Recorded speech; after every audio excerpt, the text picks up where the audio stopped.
Every Voice Speaks unites and empowers the muscular dystrophy community by elevating patient voices and fostering collaboration across conditions like LGMD, FSHD, myotonic, Becker, and Duchenne. Through personal stories, expert interviews, and accessible discussions, the show helps listeners understand drug development and learn how their input can influence trials, policies, and care. By centering lived experience, it strengthens advocacy, advances research, and supports better futures for kids and adults living with muscular dystrophy. Hey, everybody. Welcome to our third episode.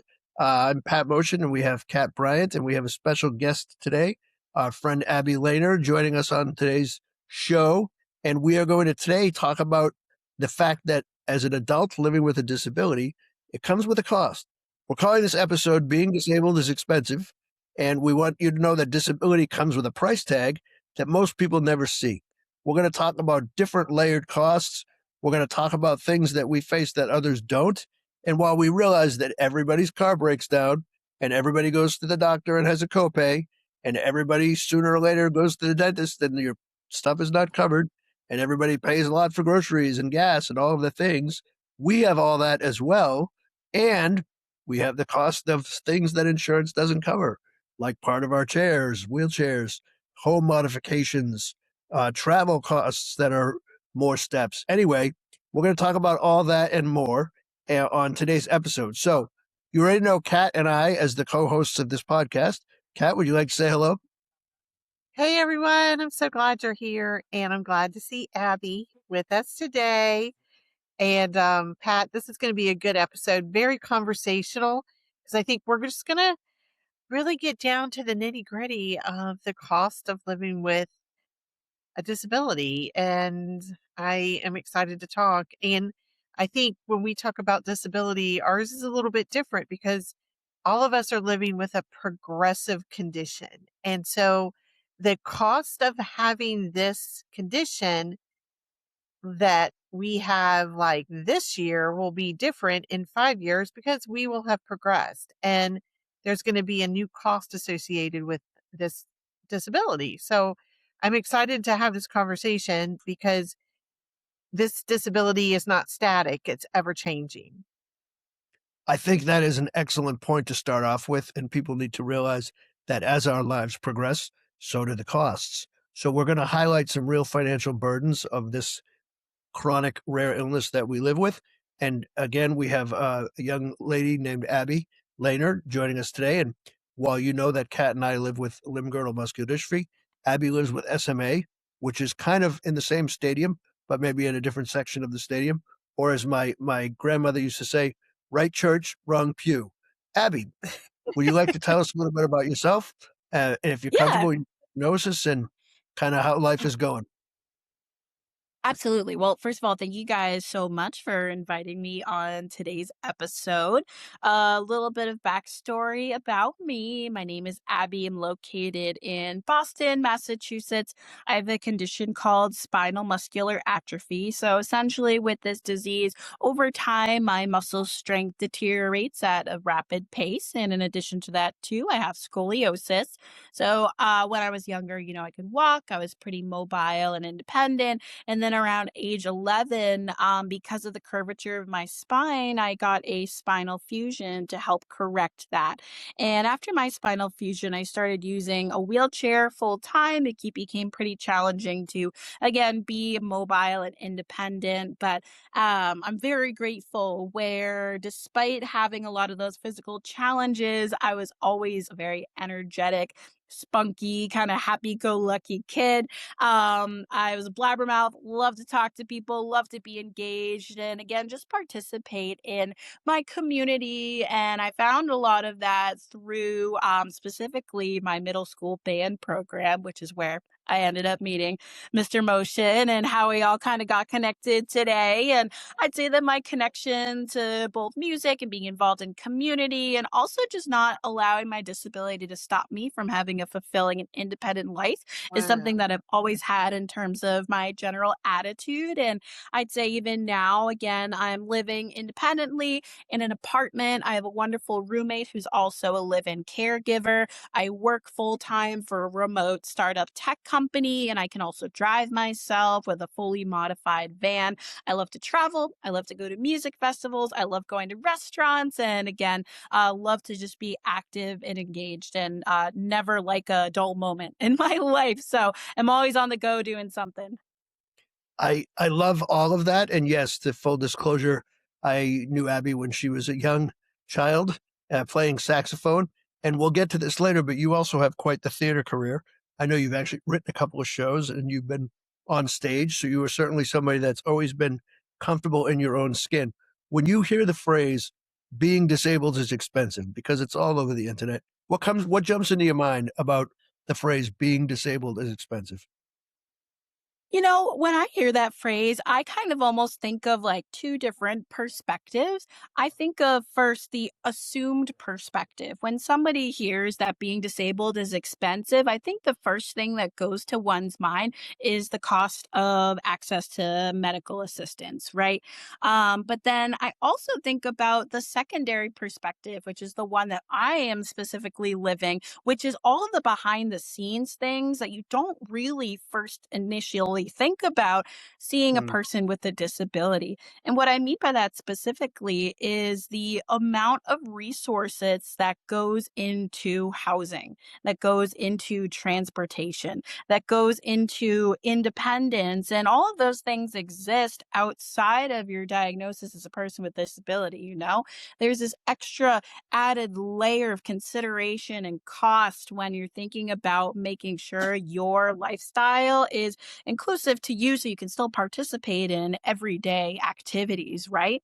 And then, of course, going back to that first perspective I mentioned, is a lot of the medically necessary accommodations that need to exist for people with disabilities as well. You think about the cost that comes associated with receiving treatment or going to doctor's appointments, maybe a surgery, and then there's also this other layer, which is getting your medical devices, like having your wheelchair maintenance, replacing broken parts, even having accommodations, you know, for your bathroom, home modifications, all of these kind of things exist. But what's really interesting, again, is like all of these hidden costs that are also associated with disability, but not talked about either, which is why, again, I'm super excited to dive in today because there's so much that's really has to go into considering accommodating a person with a disability, but is not visible to the public eye. So again, really interesting topic for today. Well, and as Wow, Kat that's mentioned, great. we're progressive. Sorry, Kat, go ahead. Go ahead. No, I was just saying, wow, she hit so many of the areas. Like, I mean, just everything she was saying, I was like nodding the entire time. It's so many costs of just all of the different things. And then what's so insane is when people who have progressive conditions get to a point sometimes where they're no longer able to work, then they're on SSDI or SSI, and then the government thinks that financially they need to be poor, but yet they have to pay for all of these items that are like astronomically expensive.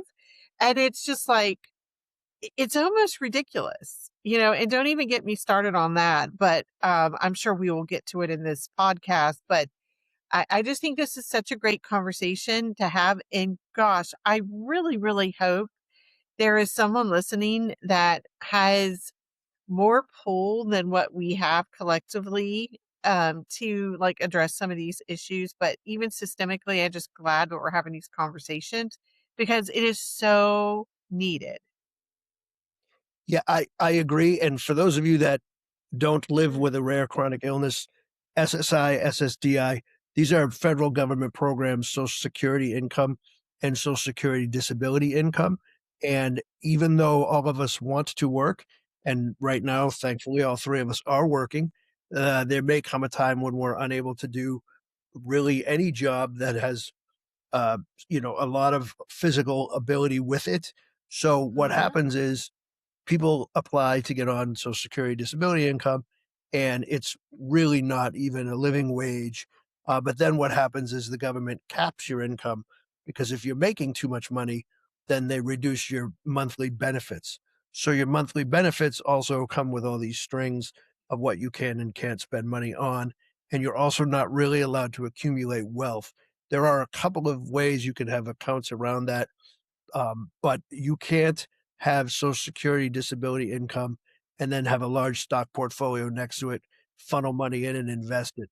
They look at everything just like what happens when you go to get a mortgage or when you go to take out a large loan, or if you've sent a child to college.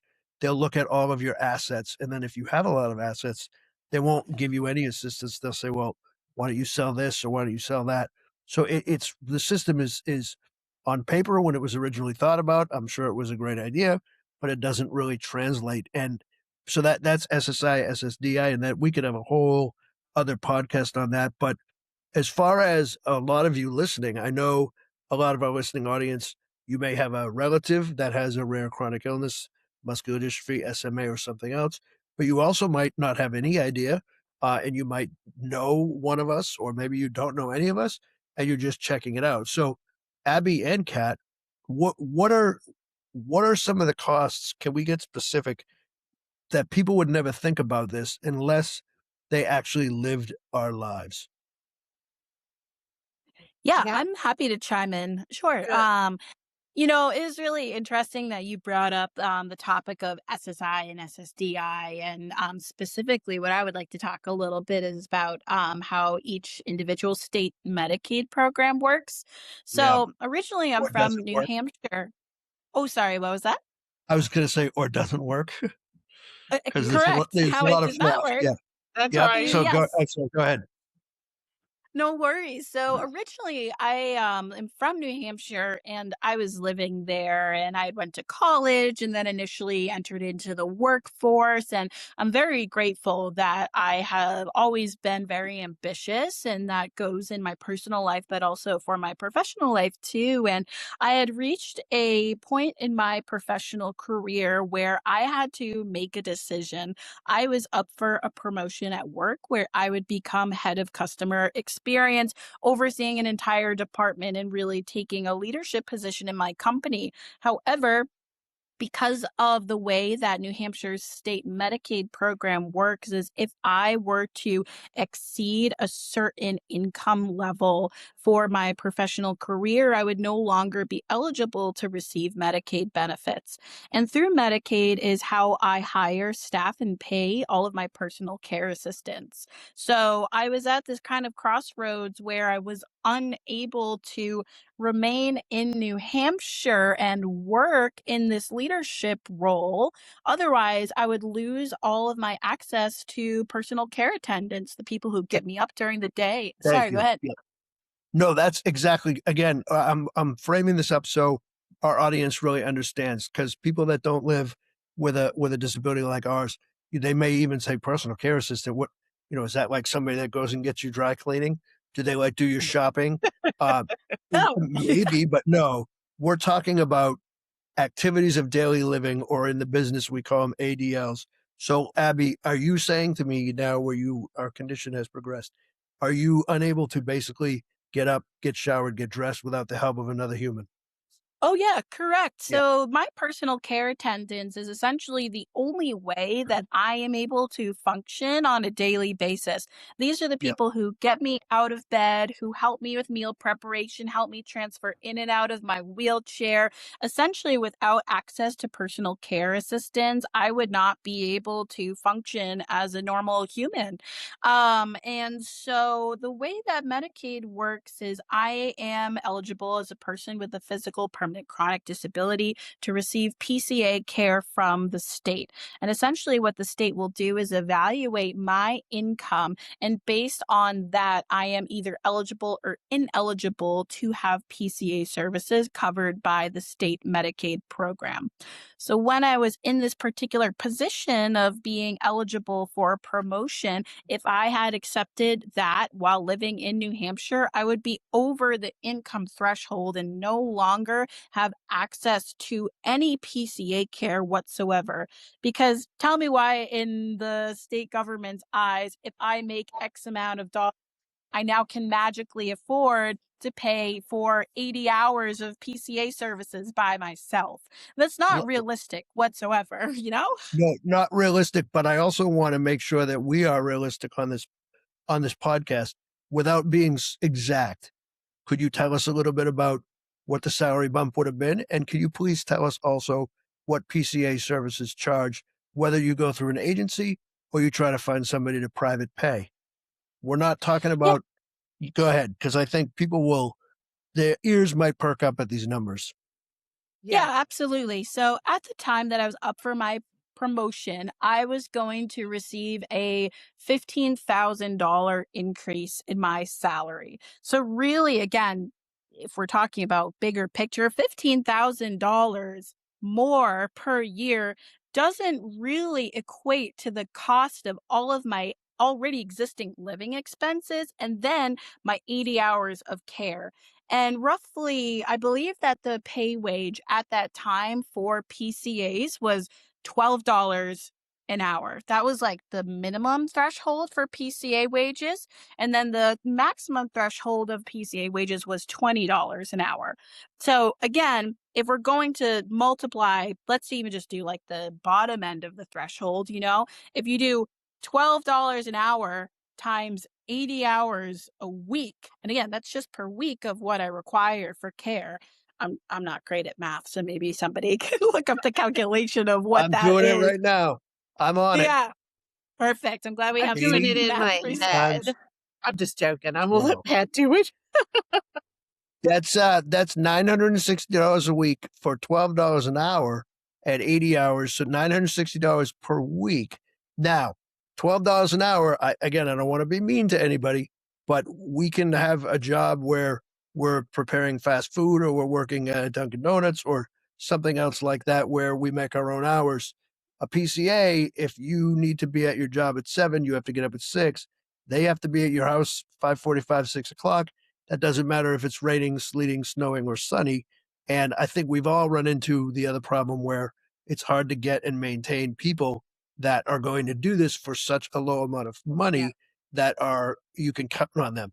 And again, that's probably a whole other show, but let's just go with the low end of the threshold. So we're talking about around $4,000 a month, and that only buys you being able to function as a non-disabled person, right?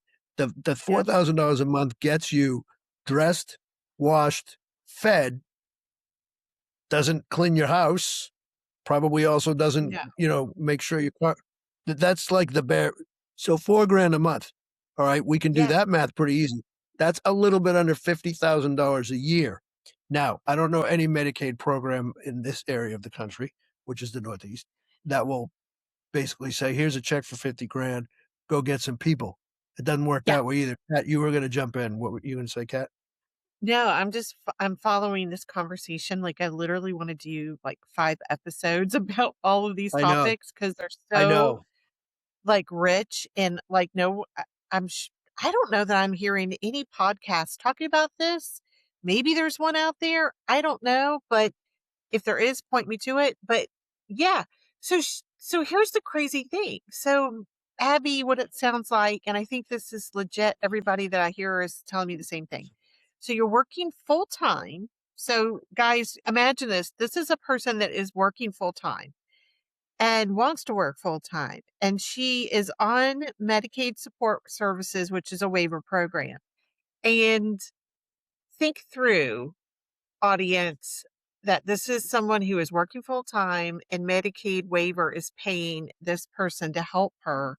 So she gets a little bump in her pay, $15,000, and all of a sudden Medicaid says, "Oh, you're off." Well, they were already paying for it, and just that $15,000 bump, now they're saying they're not going to cover it anymore. So it's like basically it's a disincentive for people to work or to try Absolutely. to become ambitious, right? To own a company, to succeed. Not to mention, let me just share this. We are discouraged from doing it. I remember back when I was working in my previous career, I was working full time. I remember I had broken my leg. Everybody's probably had this happen with muscular dystrophy or some kind of disability like ours. So you're still trying to walk and you're falling at times, you're breaking things. It just happens. So I was one of those. I broke my leg. And I was really trying to figure out how am I going to work full time and do all these ADLs and keep my job, get a shower, and not have to rely on my family, because I also recognize that I don't want to have to constantly be dependent on family members. I mean, if you are dependent on family members, that's fine. But if you are able to have caregivers, I think that's good too. And I went to the Medicaid office and I said, hey, I want to find out about these waiver programs I've heard about. I've heard this is the way, you know? And I walk in and the lady said, oh, you're making too much money. And I was not making a lot at all. And I was working in a church and I wasn't making anywhere like what I would have thought is the kind of money where someone would say to me, you're not qualified for a waiver program. And I was like, what? And I thought, I'm not making a lot of money. I'm working in a nonprofit environment. And they said, Mm-hmm. well, you will have to quit your job to become Medicaid eligible. Then we can make you um, eligible and then you can get a waiver. And so at this time, I was like, what? So then I instead had to go and pay out of my own pocket for this help so that I could keep my job. And of course, that was my situation. And I think this is the consistent thing I see from state to state is there are no real solutions for these problems. And I'm kind of seeing that what Abby's saying is what I've experienced. It was just a different version of that. And so I will just say this, and Abby, I want to hear what you think, and Pat, I want to hear what you think. So at that time, this is what I decided. I started realizing no one is going to come and save me. The government's not. Yeah. No one's going to come and save. Um, I have no one's going to save me from this problem. You know what? I figured out I have to save myself. So I started really thinking through future planning. What am I going to do in the future? What is this going to look like for me? How am I going to save money? How am I going to pay for all this? And I just started becoming very, very savvy because I realized no one was going to do it for me. So I started thinking through. But Abby, I want to hear like what your thoughts are on this. And then Pat, what are your thoughts? Yeah, everything that you say resonates so deeply because I have a very similar and shared experience. So, I had made mention of having to make this decision about my career versus my care. And I also had to really think about what the long term benefit was going to look like for me. Am I going to stay complacent in a state that's not going to aid me in trying to be independent and successful? And at that time in my life, I said, no, I don't want to be stuck here. So I made the choice to move to Massachusetts, which has an unlimited income program for people on mass Medicaid. But to your point, I did not have any transitional care whatsoever. So when you move from one state to another, the process in that is essentially you have to inform the state that you're previously living in that you are moving. And then you have to essentially start over the application process from complete scratch. So, my day one of living in Massachusetts was the first day that I could just simply apply to mass Medicaid. And I had absolutely no state resources whatsoever. So, at that time from day one when I applied to just simply start the process of getting on Medicaid, I was having to pay for PCAs out of pocket as well. And I was in a very fortunate position where I was working, where I did have a lump sum of money that I could use to pay these caregivers. But during the time that I applied for mass Medicaid to when I finally got approved was 5 months. And if we talk about my earlier statement of how many hours of care I need, which was 80 hours per week, if you multiply that by $12 an hour, that's $4,000 a month that I was paying for 5 months because there That's was 20 no grand. other resource. Yes. Just for me to be able to move to another state so that I could pursue my career and grow and be independent. So imagine a situation where, again, a person with a disability can't work or isn't allowed to have savings or is using SSI. How could somebody possibly move from a different state if they can't even have more than $2,000 in a savings account? So Yep. it's I just, was going to again, bring up that. Yeah, I was going to bring up that cap number. Talk about building wealth, and of course, the income limits haven't been touched in years and years and years because there just hasn't been enough noise, I guess, or the right people in the government haven't had their ears bent enough. But I think you also raise a great point with the fact that certainly kind of low hanging fruit. I know everybody's worried about fraud and people stealing from the system, but you shouldn't have to prove that you have SMA when you move 30 miles away and you're in another state. Because I know, for you, for us up here, states aren't that big. So people move Yep. around a lot. You didn't go across the country. And now all of a sudden, there's a 5 month lag when they can easily look at your records, come take a look at you, and after 30 minutes go, oh, yeah, this is the same person. So put them in, like, it doesn't, you think, oh, they could be so again, depending on who's listening out there, if you're somebody that has some pull and someone that has some connections and somebody that knows how to make changes like this, please reach out to us because these are certainly not things affecting just the three of us. And Kat, you asked me how I feel about it as well. I also have done some private pay. I've always made too much above the income limits. I was a teacher for many years. And I think also people need to know that health insurance, that we have even private health insurance, they don't just hand things out. Everybody that is breathing has probably had to deal with some sort of insurance issue. And the three magic words that we always get are not medically necessary. Um, I know this was not me personally, but a good friend of mine also living with muscular dystrophy was having trouble getting accommodations in the bathroom. And the insurance company stated that uh, bathing is medically necessary, but having a shower in your house is not because you could have a sponge bath or something else like that. And that's not an exaggeration. That's how ridiculous it gets when these Mhm. companies don't want to fund things. We talk about a little bit about equipment related expenses as well. We touched on that. We can go back to that. I personally use a power chair and it has a standing feature and it has tilt and recline because obviously standing up, reclining, tilting is great for bone health. It's great for digestion. It's great for blood flow. It's great for mental health. The insurance company had no trouble covering the cost of the power chair, which was about $40,000.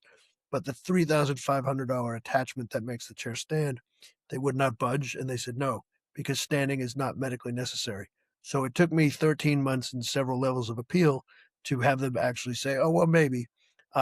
What's even more ridiculous is I have a friend who also lives with muscular dystrophy in Maryland, same insurance. We both had the same insurance. And in Maryland, it got through, and in New Hampshire, it didn't. And one of the people that I spoke to at the insurance company, I said, you realize that in Maryland, it's necessary to stand, but in New Hampshire, it's not medically necessary. Like, it just, it gets so unbelievably ridiculous, which is why all of us on this podcast too, we write, we talk, we broadcast these things because it's something you would never think of. And in what I feel is the Exactly. greatest country on the planet where there's tons of opportunity for everybody and there's all kinds of Yes. things you can do to better your life and the pursuit of happiness and all that. Like there's got to be a way for us to be able to get ahead. When people say, "Oh, isn't it Exactly. amazing? This person is disabled. They work," and that shouldn't be amazing. It should be just we accept and face our challenges, but we also have to ask for help. So I make the Yeah. joke of, and I think you guys will do it too. Like we'd like to clone ourselves. I need the me that could physically do things, and then the me that's in my brain. So it's surprising about these costs and it's surprising about these barriers, but somebody out there, and maybe we could do this in a future episode, we can look at a few different states, but if you actually use AI and you ask which state is best for a physically disabled adult to live in, um, it will give you states that have better Medicaid programs, and a lot of people will they'll move to get the benefits. So, Abby, going all the way back, this was a few years ago, right? That you moved. Are things? Do you feel better for your situation? I mean, tell us a little bit. People that might be far away. Boston is an expensive city. You've been in the city. You've been around the city. Tell us a little bit about your living situation, and did things get better when you moved to Massachusetts? Yeah, thank you so much for asking. It is probably one of the best decisions that I've ever made for future me. When I was in New Hampshire, I lived in an apartment for a while. COVID happened and I moved back in with my parents. And, nothing against that, but I felt like I was being held back from living this independent lifestyle that I knew I was capable of and that I wanted. And so my move to Massachusetts was this big scary question. And I think to Kat's point earlier too, people were like, well, how are you going to do this? Isn't it going to be expensive? Well, what if this happens? And all of this doubt kind of came with this decision to Yeah. make a better life for myself.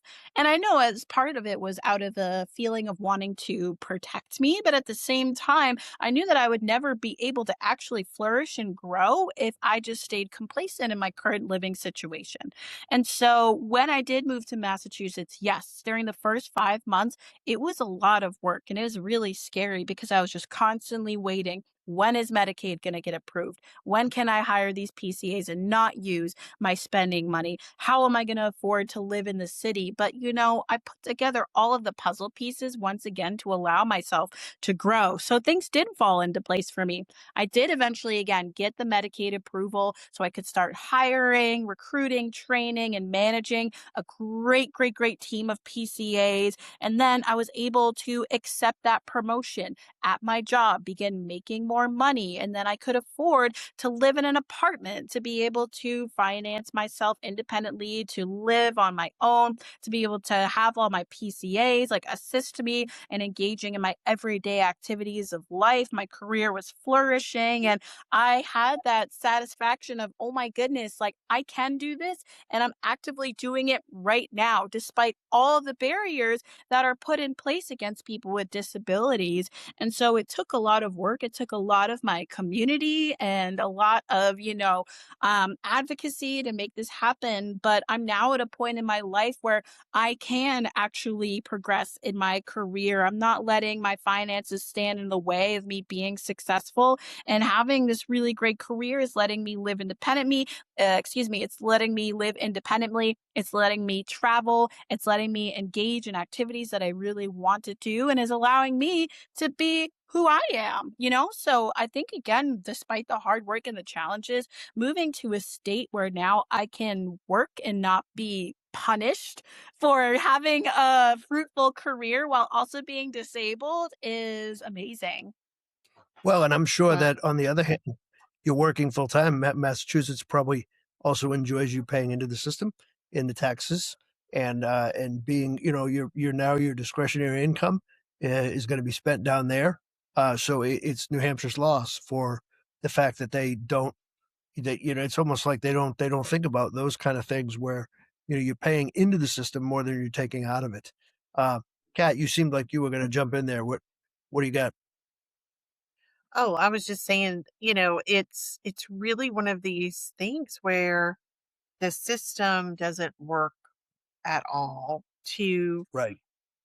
There are people that want to work. There are people that, I want to work. I mean, I love actually being productive. I'm very ambitious. I love creating and innovating, and it's been something I've always liked to do. But I just want to get back to the feeling of the voice of the person with lived experience, because I honestly think this is why the conversations have to include the person who is living it. And I am Yeah. so sorry, but these systems have to include us. And I am so tired of being in systems and ecosystems where everyone is talking about us, but we are literally sitting there listening to 185 people talk about us in a room and there's like one of us in the room, and Yep. no one's listening to our voice. And it's always different when a patient or a person with the experience, and people want to call us patients, but we are individuals with lived experience. And when we Yep. walk into the room and we start talking, all the conversations change because we're actually speaking to what is real and what is actually going on. And that's in healthcare, it's in medical, it's in clinical trials, it's in drug development. And in this particular instance, we're talking about just disabilities being expensive. But, I honestly am just always so shocked at how often our voice is absent in so many conversations. And, how often do you feel in terms of the cost and the impact of your independence on long-term planning? Because, I was thinking about, do you have to plan for the future? And, we mentioned it just briefly, but I feel like I'm planning all the time. When I started Yes. realizing disease was progressive, how did you plan, Pat? I'm going to ask Well, Pat and I first. think no, I think that you raise several good points for like 6 more shows. But I wanna start by saying that just, you're up in DC, you live in the South. We could talk about how you got there and how that's different. Just to throw in a little thing, my power wheelchair is fit to me. I'm not a very large person. However, a lot of the smaller airports in the country have regional jets now. For me specifically, Manchester, New Hampshire is closest for me to fly. And I usually can't fly out of there because my chair will not fit in the cargo hold of the plane. So instead, I have to be rebooked out of Boston. So that's more cost for parking. That's more cost in fuel. It's further for me to go. And it's way more of a difficulty just getting around down in Boston than it is up here where it's a little more rural. That's a hidden cost. And people say, "Oh, that's discrimination." They can't. Well, they do, and they are, and they have, and nothing happens except they say, "Well, you have to go somewhere else to fly," and we just kind of deal with it, and that's something nobody sees. But the other thing too about planning, I think everyone in an abstract way plans for the future as you get older, but it's abstract. What I mean by that is it's one thing for you to say, geez, you know, I hope that, God willing, I hope I don't get sick. I hope I can stay in my home for as long as possible. Or I hope I do not develop this, or I hope I don't. It's kind of like if somebody passes and you find out they passed from cancer, you're certainly, everyone's been touched by that and you feel for them, but you say, geez, in the back of your mind, you think, man, that could someday happen to me, but I really hope it doesn't. The problem is we're already there. So when people say, plan for the future. We already have the progressive illness. So I'm not thinking about what if this happens. It already is happening. So, I certainly don't want people, my wife, my friends, I don't need people lifting me from chair to bed, chair to toilet, chair to shower. So I installed a ceiling track several years ago where it basically, I put myself in a sling like a hoist, and it's kind of looks like you're hoisting up an engine, and you put me in this thing like a sack of meat and you can slide me around on the track. It's great. But the ceiling lift was $10,000 and that's only in one room in the bathroom, and a little track in my bedroom. But, nobody covers that. The insurance is, what are you, funny? Like, we're not going to do that. Don't transfer or whatever. So, 10 grand there. And then I have a second floor of my home. So I could move to a place that's one story, maybe, but that's hundreds of thousands of dollars. So I put in a residential lift. That was another $20,000. So just for me to get upstairs in my house and into my bathroom, I'm looking at 30 grand of unexpected costs. And again, like I planned, but we also don't know what's happening, like because of the progression. I may someday need a hospital bed. I have no idea how that works. So there's all these things that we plan, but we also can't plan so far ahead that we panic because then I think we can spin ourselves right into the ground. But I want to get into what you're also saying, Kat, is, all of us are working, all of us, as you can see by us talking, we're very motivated people, we're very ambitious people. We are experts in a lot of things, but we are none more expert in living with our diseases. So I get a little bit grumpy when, especially for profit companies, this, not as bad with the non, but for-profit companies, organizations, people that want us to speak and just think, oh, this person is such a hero. It must be so hard. They live life using a wheelchair and look at how great they are. Would you please come and, give a motivational talk and it'll be about an hour and, you drive down and we'll buy you lunch and it'll be great. And we're going to give you a $25 Amazon gift card. Like, that's insulting even for me as a musician who would show up at a gig if there was a slice of pizza. But when I get asked to talk and I get asked to speak and I basically get hired to do this expert stuff at these for-profit companies that have millions of dollars, and they say, well, we don't usually pay patients. I say, well, I'm not a patient. I'm an expert. If you had somebody coming in here as a corporate humorist to do a humorous presentation to lift the morale of your company, that person has a contract and you're going to pay them. If you have somebody coming in that's going to talk to you about the layout of the places and the mental capacity and where you're going to put the plants and this, that, they're a consultant. They're an interior designer, but they're a consultant. They're going to, and you wouldn't even shake a fist. I have a friend who she works with mortgage investment people, which I don't understand the business, but she works for herself. And when she has to travel to show people how to use this software, she basically sends them an entire contract and says, look, my flight is covered, my meals are covered, my hotel is covered.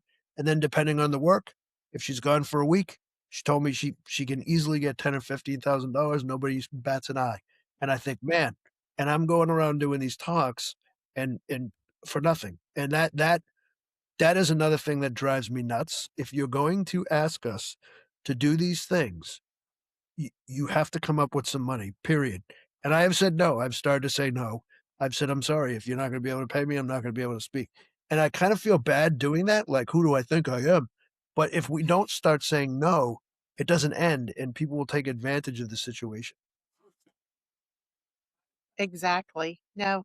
And this is the uncomfortable truth, Pat. We are not just patients, we are subject matter experts in our disease. We Yep. understand disease progression, endpoints that matter, and what meaningful benefit actually looks like in real life. It's not anecdotal. We have expertise that's been developed over a lifetime. And And our lived yeah, experience is not just a story, it's a form of expertise. And we are the only experts expected to volunteer in a for profit system. I completely agree with that. Again, for our audience that might not have the in of the rare disease, when you say endpoints, I assume you're talking about like clinical trial endpoints. Can you just expand 30 seconds or less? What does that mean to someone that doesn't have a rare disease? What is an endpoint? Oh, yeah, sure. Like, in a clinical trial, when we talk about endpoint, it's like how you measure whether trial is effective. What is Yes, a good endpoint? And, when we understand the natural progression of a disease so well, so we can tell you what it looks like to live with this disease over time. Because frankly, not only have we lived it, but if you're really communicating with patients like I do, I've probably seen 2,000 people living with LGMD. And that's a lot of patients that I've encountered on a day-to-day basis. That's like experience that you just can't find in a textbook. But it's not absolutely. even yeah, it's not even that. It's just what I was just describing, Pat, what you were saying is we're oftentimes asked to assist in a lot of things in rare disease areas, and because we're rare, there's not a lot of people in our communities that Yep. understand the drug development process or um, can participate in a lot of these events, or like you're asked to speak in a lot of different things because of your expertise over time. And it's just kind of one of these crazy things that industry benefits from free data, free biological samples, unpaid advisory insight. Meanwhile, CROs, consultants, investigators are paid, but patients are seen as subjects and not stakeholders. Yeah. And it's an unfortunate thing. It's a growing argument, and this model is becoming outdated, especially in ultra rare disease. And it's a double standard. because consultants are billed hourly. They're hourly billing companies, researchers get salaries, industry advisories are compensated, and the patient is given like a $25 Amazon gift card. The hidden costs don't always include money, right? And I know we're running out of time, so maybe we can do this as a part one, part two, if you listeners out there want to hear more of this. But I think we touched on this before we wrap up. Besides the money, let's talk about the social, emotional, and mental costs for a brief second. It is, eh, I'm going to just say it is extremely stressful, not just in terms of money, but in terms of planning and in terms of having things be more funneled as far as earning or what I can and can't physically do to support myself and my family. That takes emotional, mental toll on our lives, which also is expensive. Abby, Kat, your thoughts on that? Yeah, I mean, you were talking about like long-term planning earlier in this conversation, and immediately I just went straight to the short-term planning. For me, having to kind of walk myself through my week of, okay, I have to make sure PCA 1, 2, and 3 show up for their shift. And then Yeah. if I want to go somewhere in the community, am I going to be responsible for making sure that they have a meal that's paid for? What if I want to travel somewhere? Do I also need to buy their train ticket? Do I also need to buy my PCA's flight? Where are they going to stay? How am I going to accommodate them? Like, there's so many Yep. factors that go into it, specifically just in terms of PCA care. But then also, not for nothing, a lot of the accommodations and transportations that are out there sometimes aren't fully accessible for people who need mobility devices or maybe need Yep. additional accommodations. So then you're paying in as extra associated costs where you're like, oh, well, I can't stay in this cheap Airbnb. Instead, I have to stay in this Hilton hotel because it's the only accessible room that has a shower for me, you know? Um, and so with those like kind of thoughtful accommodations and that extra cost, it does take significant planning and budgeting. And you're constantly having to think about, well, is this going to work for me? Am I going to be able to afford it? Who's going to be there to support me? And then how am Right. I going to have the best experience possible without, blowing a hole through my pocket, right? Oh, Well, and I yeah. think I a mean, lot of people just say, well, I was just gonna just real quick, I was gonna say that's why I think a yeah. lot of people say it's easier not to go. So, people say, oh, all this we hear about all these disabled people. Where are all these people? I don't see them out and about. It's hard. It's hard on several levels. Sorry, Kat, go ahead. Oh my gosh. I just so agree with you. When I'm like just here in DC, and there were no accessible ADA roll-in shower rooms close to the Capitol. So like I tried to find one, couldn't find one. There was literally none. Then the one that I did get um was messed up. I didn't actually get the ADA roll-in shower, so I had to actually cancel that room, and then I had to get this one. I mean, it's always a huge ordeal, and you find yourself a lot of times just having to book things that are more pricey because no one wants to stay in a pricier hotel, Yep. but that's the one where there might be an ADA roll-in shower. Right. And it's just like things like that. Oh, and the ADA roll-in is different from an ADA tub. So you have to Oh like yeah. constantly like educate hotel staff. No, that's an ADA tub. And then they'll go, oh, well, we have a walk-in shower now. We've renovated the hotels. It's walk-in shower. And all the rooms have the shower. And you're like, that's not a roll-in, that's a walk-in. That means there's a lip that you have to step over. And so it's like things like that that'll just drive you bonkers. And then so you kind of start thinking you start just thinking, okay, I'm just going to do this myself. You actually learn, well, I'm just going to drive my own vehicle, my own wheelchair van, because I'm not going to fly. I'm not going to have to rely on taxi wheelchair transport because the taxis are unreliable. It might take you 30 minutes for them to show up. So you just kind of start figuring it out for yourself. But then again, that's where you have to start thinking ahead. You have to plan. And honestly, we become like the most efficient Yes. CEO administrators, and like we have staff, like Abby's saying. Abby literally is an employer of staff in her own home. And so am I. And so Yeah. all of the skills that we develop lend ourselves to being like having companies, learning how to administrate because we have to do it in our lives. And, and it's funny, I'm sure Abby can agree, we start learning the skill set of delegation, and it's just naturally you start have to learn it because you have to figure out how to hire, how to fire, how to do HR in your own home so Yeah. that you can live your life successfully. Right, Abby? I don't have one full-time jobs. I have 2. I literally manage a staff of 12 people by myself to have caregivers come into my home. And, we're talking a lot about like financials right now, but also like the mental energy that goes into having to make sure that your staff is on time, showing up, doing the tasks that you need. And then also you have access to transportation, access to travel, access to be able to live your life, and then also make the mental energy to just do your regular job, your daytime job, it's mentally expensive to have to go through that process every single day and to plan for a multitude of factors that I think a lot of able-bodied people don't necessarily recognize. So there's a lot of planning that goes behind it. And again, it's both on the mental exhaustion side, it's on the financial exhaustion side, but takes a lot of work and it's not easy. And yeah, I totally feel like the CEO of my own company sometimes You when I'm are. getting everything I need to do done in one day. It's a miracle.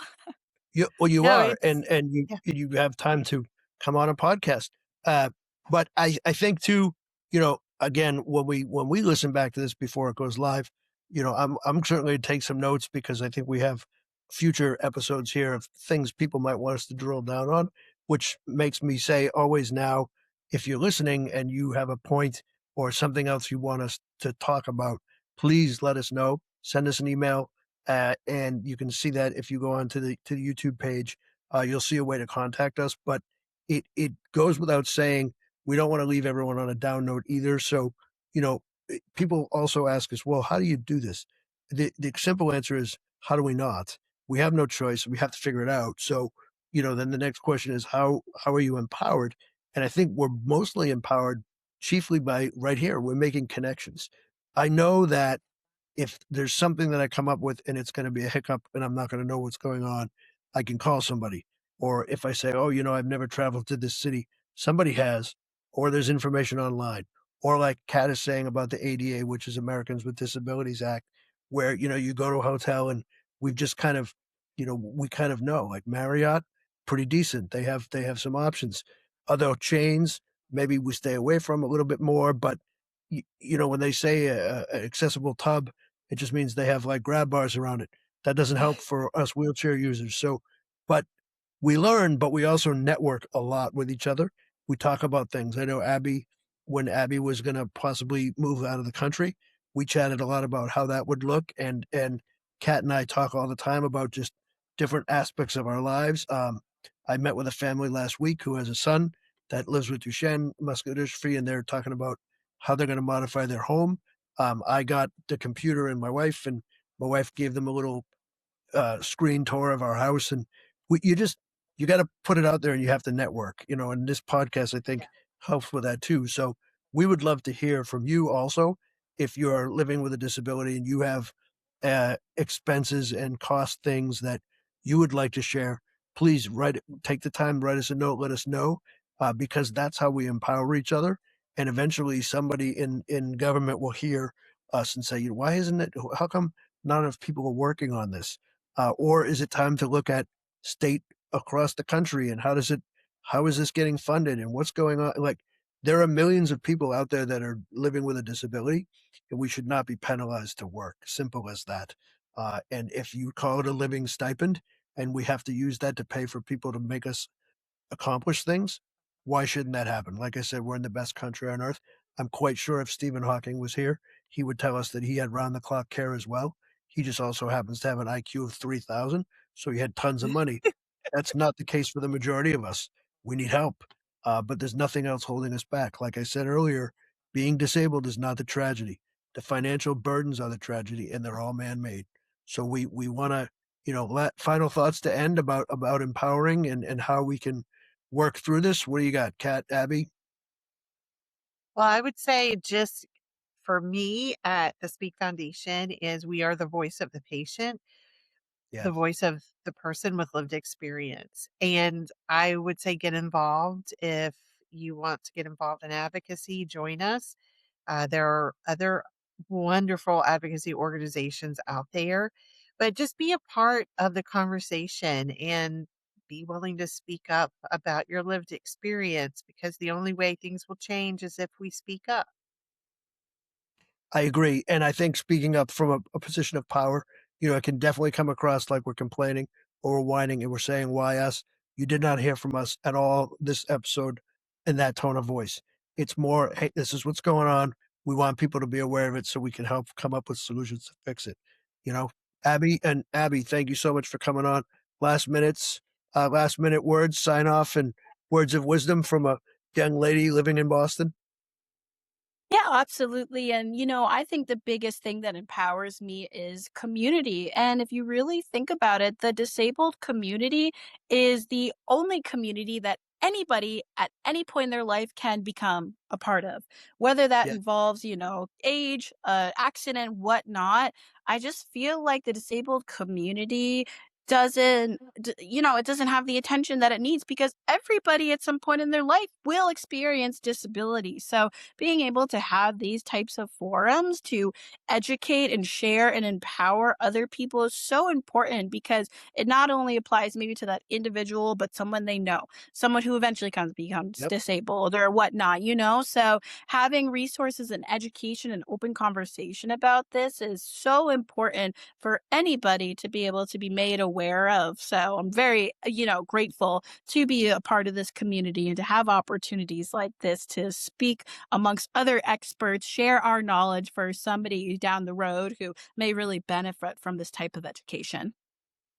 I love that. Thank you. I know went a little long. I hope you hung with us to the end so that you can hear our sign off. This is great. Thanks, Kat. Thanks, Pat. See you next time.